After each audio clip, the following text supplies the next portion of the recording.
Olá, queridos, que a paz de nosso Senhor e Salvador Jesus Cristo esteja aí guardando cada coração. Vamos dar início a mais um estudo. Estamos estudando a revista Ezequiel e Daniel, da Editora Cristã Evangélica. Eu sou o pastor Edinaldo, um dos professores na Escola Bíblica Terra dos Milagres, na Igreja de Nova Vida em Olaria, no Rio de Janeiro. A nossa aula de hoje é a aula de número 15 e tem como tema o sonho de Daniel e suas visões. Vamos estudar os capítulos 7 e 8 do livro de Daniel. Mas antes de nós continuarmos com o nosso estudo, vamos ter um momento de oração. Pai querido e bendito Deus, em nome do Senhor Jesus Cristo, eis-me aqui, Senhor, clamando a Ti teu favor sobre a minha vida, te pedindo, ó Deus, em nome do Senhor Jesus Cristo, teu Santo Espírito venha ministrar meu coração, me instruir, ó Deus querido, com sabedoria e ousadia, Deus, para ministrar essa aula, de maneira, Senhor Jesus, que aqueles que estarão ouvindo e assistindo essa aula, Pai, possa ser edificado, Deus. Que este é o propósito desse estudo, edificar o teu povo, Pai, no conhecimento da tua verdade, Senhor. Que cada coração possa ser tocado por Ti ao assistir essa aula, para que o entendimento seja aberto, Deus, e compreendam, ó Deus, esta aula que com certeza, Deus, trará grandes ensinos às nossas vidas. Assim eu oro, Pai querido, e já te agradeço, ó Deus, em nome do Senhor Jesus Cristo. Amém.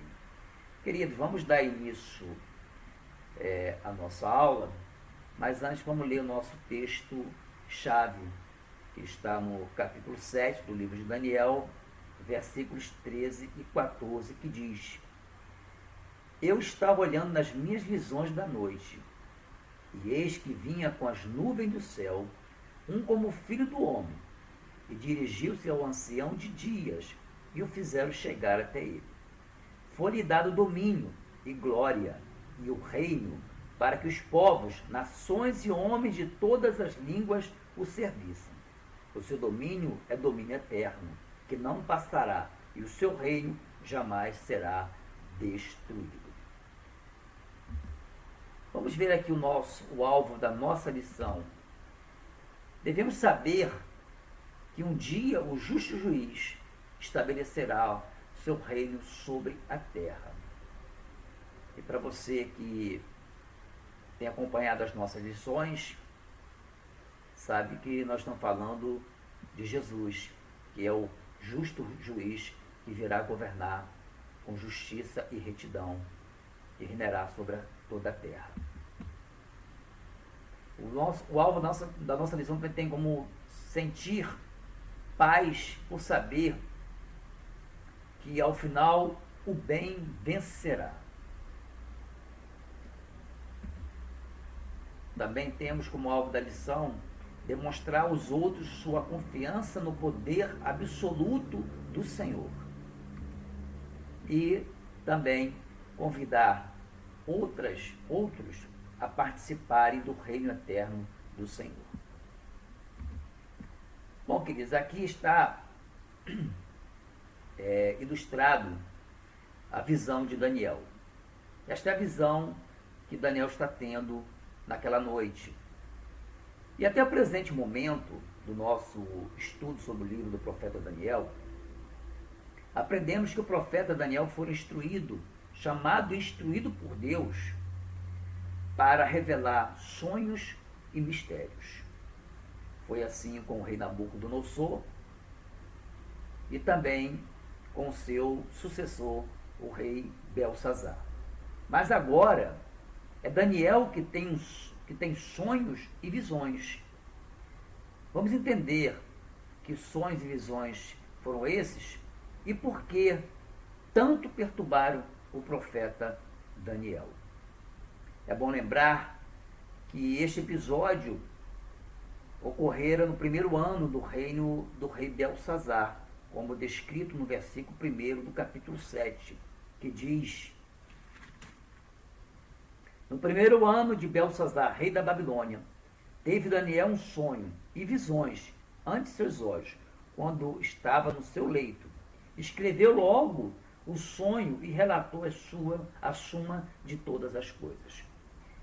Os historiadores afirmam que este sonho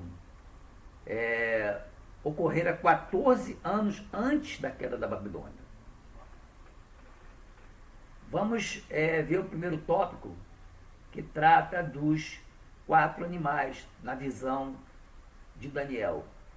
O capítulo é 7, os versículos de 1 a 8. Vamos ler a partir do 2, que diz: Falou Daniel e disse: Eu estava olhando durante a minha visão da noite, e eis que os 4 ventos do céu agitavam o mar grande. 4 animais grandes, diferentes uns dos outros, subiam do mar. O primeiro era como leão, e tinha asas de águia. Enquanto eu olhava, foram-lhe arrancadas as asas. Foi levantado da terra e posto em 2 pés, como homem. E lhe foi dado mente de homem. Continuei olhando, e eis que o segundo animal, semelhante a um urso, o qual se levantou sobre um dos seus lados. Na boca, entre os dentes, trazia 3 costelas. E lhe diziam: Levanta-te, devora muita carne. Depois disto, continuei olhando, e eis aqui outro, semelhante a um leopardo, e tinha nas costas 4 asas de ave. Tinha também este animal 4 cabeças, e foi-lhe dado domínio.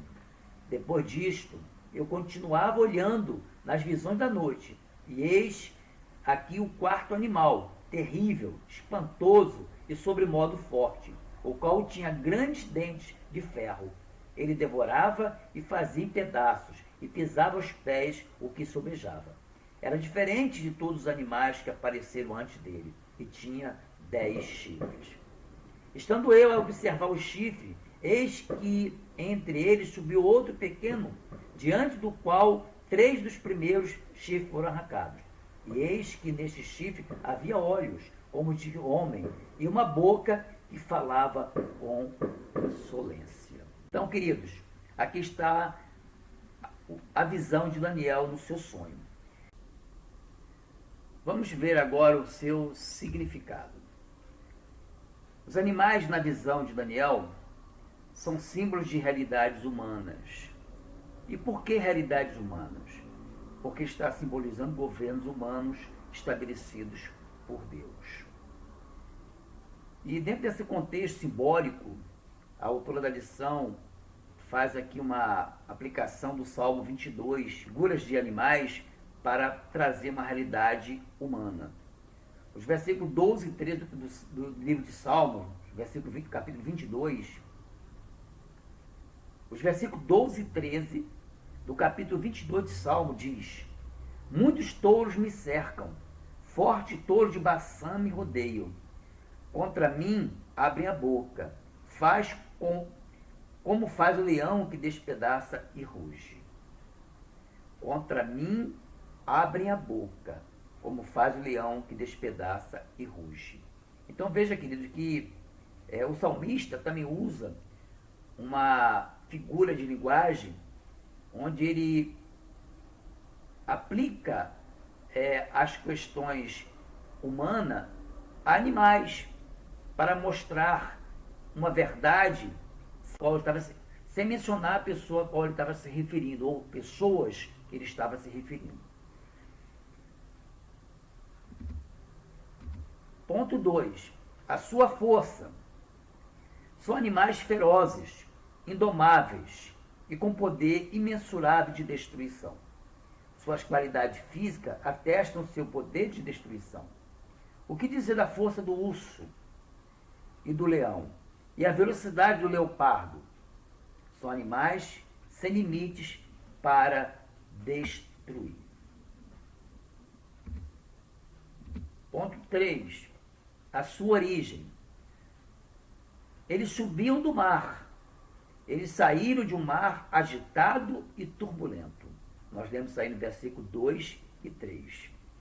E também, para compreender esta visão de Daniel, Isaías, no capítulo 17, versículo 2, diz: Ai do bramido dos grandes povos que bramam como bramam os mares, e do rugido das nações que rugem como rugem as impetuosas águas. Capítulo 57, versículo 20 de Isaías também diz: Mas os ímpios são como o mar bravo, porque não se pode aquietar. E as suas águas lançam de si lama e lodo. Eu quero crer que a autora da lição fez uso aqui desses 2 versículos de Isaías para poder corroborar, né, com essa visão de Daniel, onde se fala da fúria do mar, das ondas, do mar agitado e turbulento, né, fazendo uma alusão aos povos que quando se agitam é como o mar que não tem controle. E somente o nosso Deus é que pode controlar todas essas coisas. Ponto 4. Sua aparência. Sua aparência não era animais normais. Tinham forma grotesca, diferente de sua forma natural, né, criado por Deus. E o último não tinha uma forma definida, apenas descrito como terrível, espantoso e sobremodo forte. Foi o que nós lemos no versículo 7 do capítulo 7 de Daniel. Ponto 5. Seu simbolismo. Esses animais simbolizavam os grandes governos mundiais, suas maneiras de crescer e de atuar. Veja que o homem no poder, os homens que governam grandes nações, eles têm as suas maneiras peculiares de se fazer notar por todos os demais territórios e continentes. E aqui, essa simbologia que Daniel traz no seu livro demonstra de como hoje os governos atuam e crescem da maneira que bem lhes parece fazer, sem se preocupar com ninguém. O ponto 6 diz a sequência. Avaliando pelo capítulo 2 do livro do profeta Daniel, entendemos que se trata de uma sequência histórica, cada império sendo substituído pelo seu sucessor. Foi assim que ocorreu e a história relata isso, né? O Império Babilônico, o Império Medo-Persa, o Império Grego e o Império Romano, nessa sequência.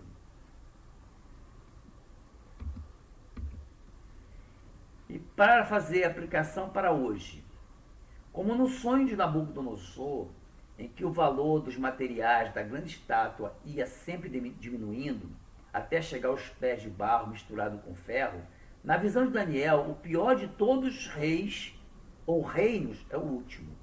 A teologia e a filosofia do século XIX propunham uma melhora gradual, até chegar ao mundo perfeito, com todas as nações vivendo em paz e bem administrada sob o governo universal.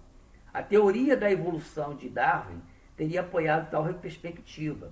A história do século XX, com 2 guerras mundiais e o Holocausto, confirma a visão de Daniel.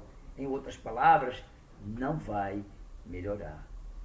Queridos, melhora neste mundo. Nós sabemos que a Bíblia relata que haverá guerra e rumores de guerra. Portanto, nós sabemos que não vai melhorar. Os dias são maus e as expectativas são piores. São piores possíveis na ótica humana. Mas, contudo, o nosso Deus tem o controle de todas as coisas nas suas mãos. O ponto 2, julgamento. Os versículos são de 9 a 14. Eu não vou ler para nós podermos ganhar tempo, mas possivelmente vamos ler alguns versículos. Toda a cena reforça a verdade já enfatizada pelo profeta Daniel, que o Altíssimo tem domínio sobre todos os reinos dos homens. Nós vimos isso aí no capítulo 4, versículo 32. O grande julgamento não só chama atenção para o poder absoluto de Deus, nosso Deus, como também para a sua misericórdia em estabelecer o seu rei já prometido. Vamos ver o que diz a Isaías 32, versículo 1.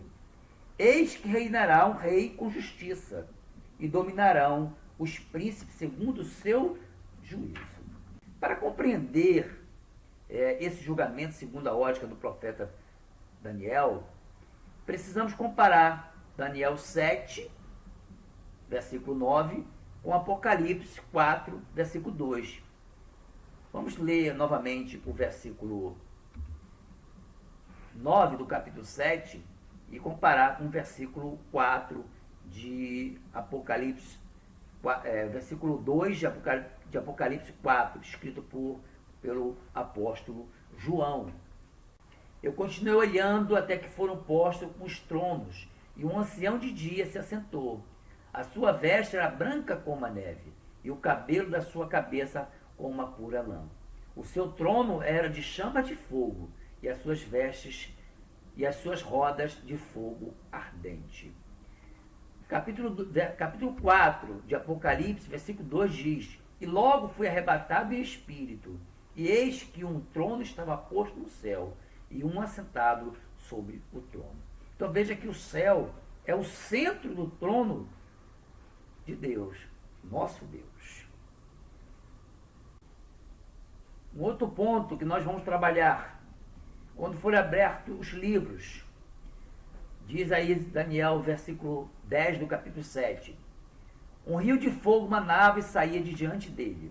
Milhares e milhares o serviam, e milhões de milhões assistiam diante dele. Assentou-se o juízo, e abriram-se os livros. Ao abrir os livros, todas as falhas e fracassos foram ali registrados. Veja outro ponto, outro texto que podemos aplicar dentro desse contexto aí dos livros. Dos livros que foram abertos, né? Foi a visão de Daniel.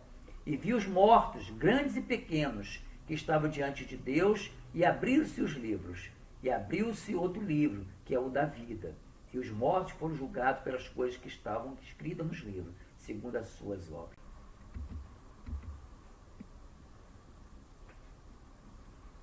Continuando aí dentro do julgamento.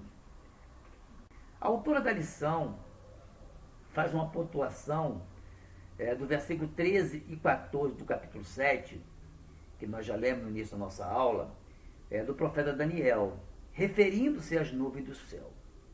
É interessante que vários textos bíblicos, tanto no Antigo como no Novo Testamento, fazem referência às nuvens do céu, de onde vem o socorro, como também o juízo de Deus. Vamos ler alguns textos para nós compreendermos essa questão.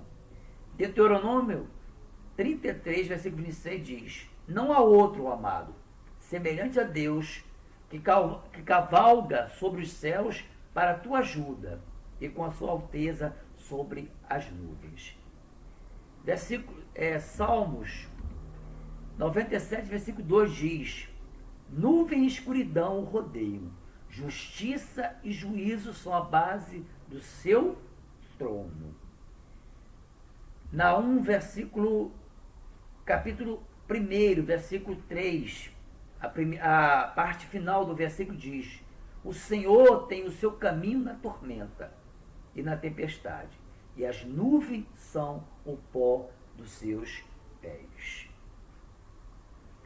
Mateus 24, versículo 30 diz: Então aparecerá no céu o sinal do Filho do Homem. Todos os povos da terra se lamentarão e verão o Filho do Homem vindo sobre as nuvens do céu, com poder e muita glória. Apocalipse 1,7 diz: Eis que vem com as nuvens, e todo olho o verá, até quantos transpassaram, e todas as tribos da terra se lamentarão sobre ele. Certamente. Amém. Continuando aí, a última ditadura e o seu julgamento.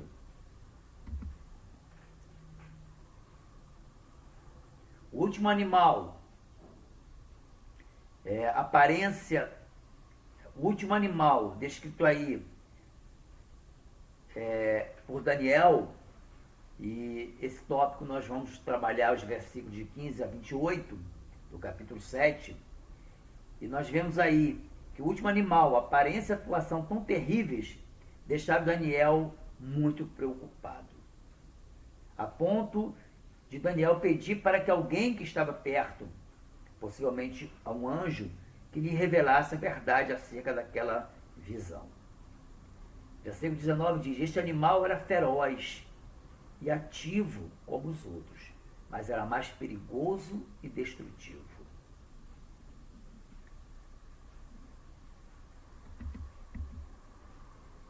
Da cabeça dessa fera saíram 10 chifres, e depois um chifre com olhos e uma boca que falava com insolência e parecia mais robusto do que os seus companheiros. Então veja, querido, que este animal se destacou dos demais animais por falar blasfemas e perseguição aos santos. Versículo 25 do capítulo 7 diz: proferirá palavras contra o Altíssimo, magoará os santos do Altíssimo, e cuidará em mudar os templos e a lei. E os santos lhe serão entregues nas mãos, por um tempo, 2 tempos e metade de um tempo. O ponto 3 diz: finalmente o reino terrível será julgado e destruído. O reino terrível será julgado e destruído por Deus, e estabelecido um novo reinado, um reinado eterno que não terá fim. Versículo 26 e 27 diz: mas depois se assentará o tribunal para lhe tirar o domínio, para o destruir e o consumir até o fim. O reino e o domínio e a majestade dos reinos debaixo de todo o céu serão dados ao povo dos santos do Altíssimo. O seu reino será reino eterno, e todos os domínios o servirão e lhe obedecerão. Finalmente, Deus julgará esse reino que Daniel o vê como algo indescritível. Mas para Deus nada é impossível. Ponto 4.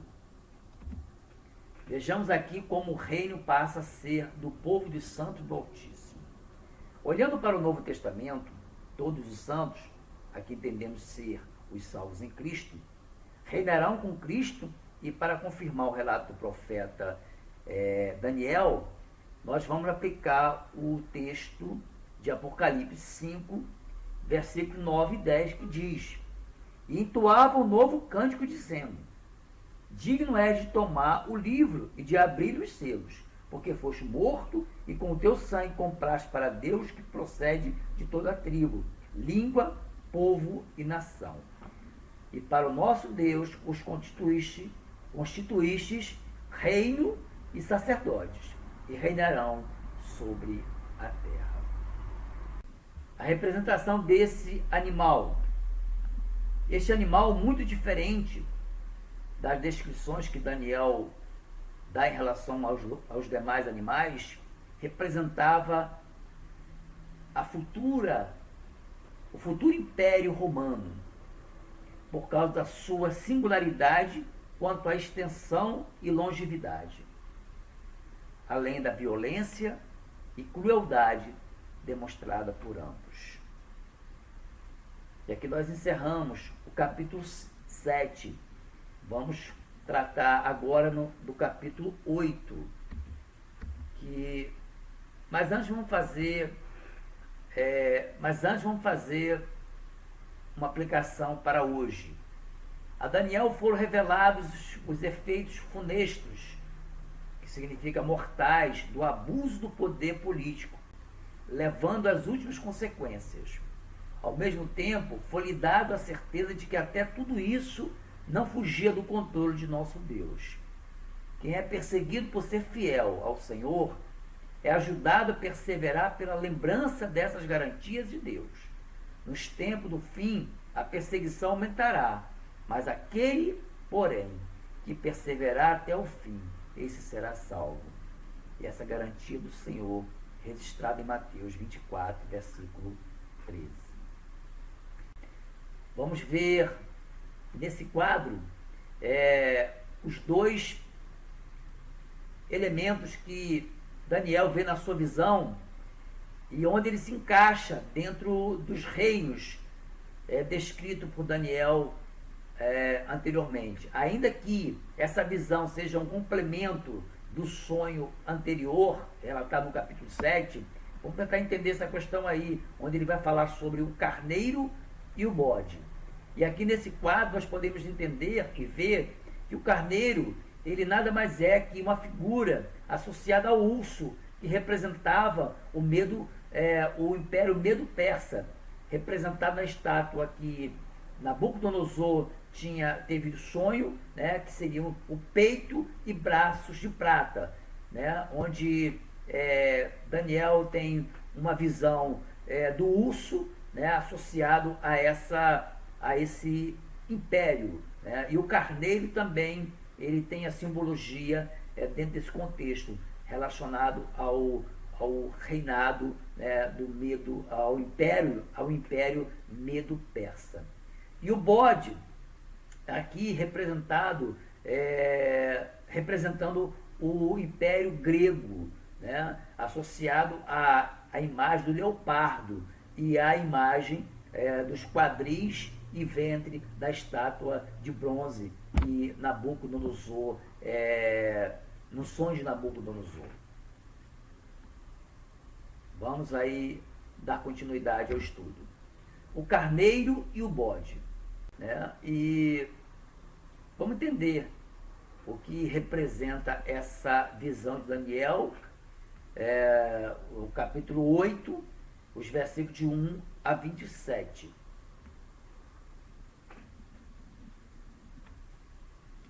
A primeira visão do profeta Daniel abrangia todos os impérios, da Babilônia até o fim, ou seja, até o Império Romano. Mas nessa visão relatada no capítulo 8, é dirigida aos reinados Medo-Persa e ao reinado grego. Mesmo ainda vivendo sob o domínio babilônico, na verdade, esta visão é o complemento da visão anterior, ou seja, a visão do capítulo 7.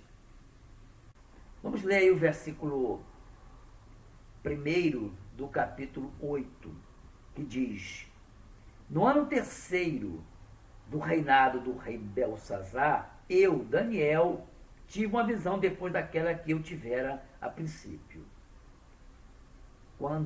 Versículo 2: Quando a visão me veio, pareceu-me estar eu na cidade de Suzã, que é a província de Elão, e vi que estava junto ao rio Ulai. Versículo 3 diz: Então levantei os olhos e vi, e eis que diante do rio estava um carneiro, o qual tinha 2 chifres, e 2 chifres eram altos, mas um mais alto do que o outro, e o mais alto subiu por último. Então, queridos, veja aqui a visão de Daniel. O primeiro animal, na sua visão, ele descreve com detalhes, né, como era esse animal e o seu comportamento. E o versículo 4 diz: Vi que o carneiro dava amarradas para o ocidente, ou seja, cabeçadas, né? E para o norte e para o sul. E nenhum dos animais lhe podia resistir, nem havia quem pudesse livrar-se do seu poder. Ele, porém, fazia segundo a sua vontade, e assim se engrandecia. Qual a representação desse animal? Esse animal representava o Império Medo-Persa, que veio ser o sucessor do Império Babilônico, né? Então, essa representação do carneiro estaria associado ao Império Medo-Persa. Mesmo com toda imponência e poder exercido por este império, tudo estava no controle do Deus Altíssimo. Deus continuava comandando a história.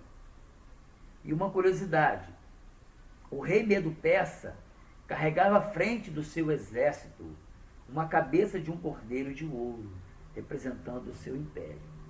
Vamos ver agora a figura do bode. O bode, né, associado ao leopardo, do capítulo 7, esse segundo animal descrito pelo profeta tinha características diferentes do carneiro. era mais veloz como um leopardo, mais forte e mais insolente. A sua representação, este animal representava o Império Grego. O chifre maior representava Alexandre, o Grande. Este império surgiu e cresceu com muita rapidez, simbolizado pela rapidez do bode que corria sem tocar o chão. Após a queda de Alexandre o Grande, seu império foi dividido entre seus 4 generais. O quarto dominou a Palestina. Vamos ver os versículos 5 e 8 do capítulo 8 de Daniel. Estando eu observando, eis que um bode vinha do ocidente, sobre toda a terra, mas sem tocar no chão. Este bode tinha um chifre notável entre os olhos. Dirigiu-se ao carneiro que tinha os 2 chifres, o qual eu tinha visto diante do rio, e correu contra ele com todo o seu furioso poder. Viu chegar perto do carneiro, e enfurecido contra ele, o feriu e lhe quebrou os 2 chifres, pois não havia força no carneiro para lhe resistir. E o bode o lançou por terra e pisou aos pés, e não houve quem pudesse livrar o carneiro do poder dele.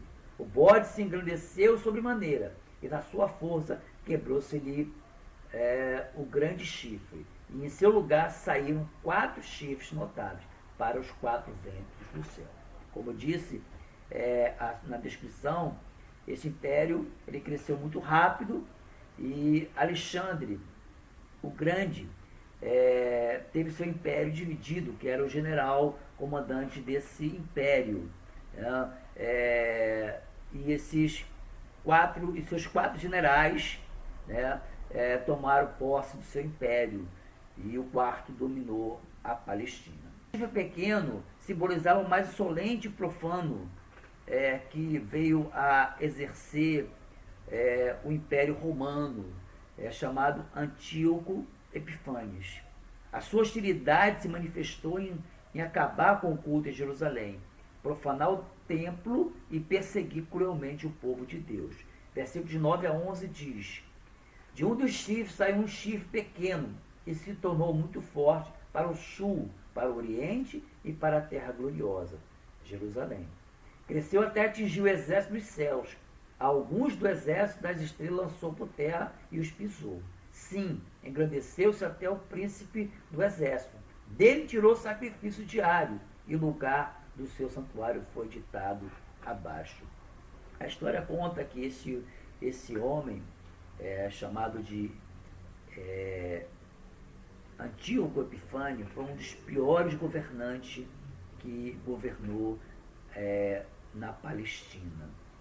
E você pode encontrar muito recurso a respeito desse assunto para ter uma melhor compreensão.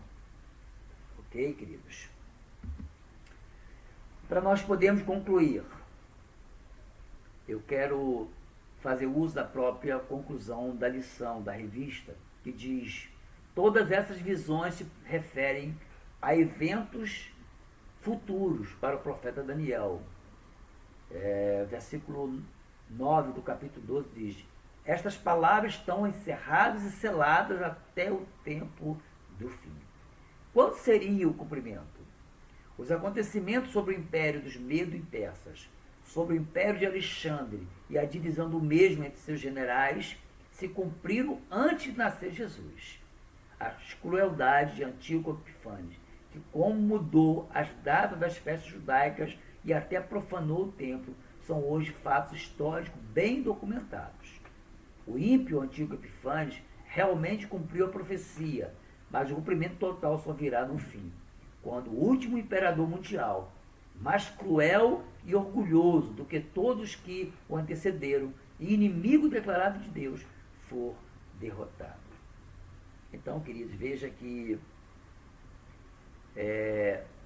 tudo isso cooperam e contribuem para que se cumpram todas as palavras escritas neste livro chamado Bíblia. É claro que existe a história secular, que você pode consultar para verificar e entender como tudo isso ocorreu. e com certeza você testificará as verdades encontradas nos relatos bíblicos. Então, queridos, para nós podermos concluir, o que aprendemos com esta lição?